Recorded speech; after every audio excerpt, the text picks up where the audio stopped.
অনাবিল আনন্দে ভাসছে গোপালগঞ্জের কাশিয়ানী উপজেলার বেথুনিয়া গ্রামের সুমাইয়া খানম ও ফয়েজুর রহমানের পরিবার।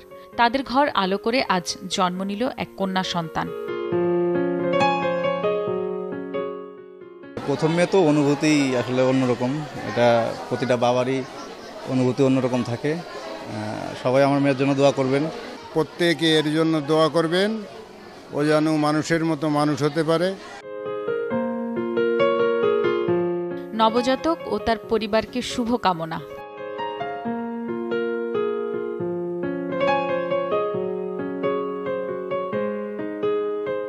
আমাদের লিটল স্টারের চাই double care twinkle baby soap, ত্বককে রাখে কোমল আর অ্যান্টিব্যাকটেরিয়াল ফর্মুলা রাখে জীবাণুমুক্ত।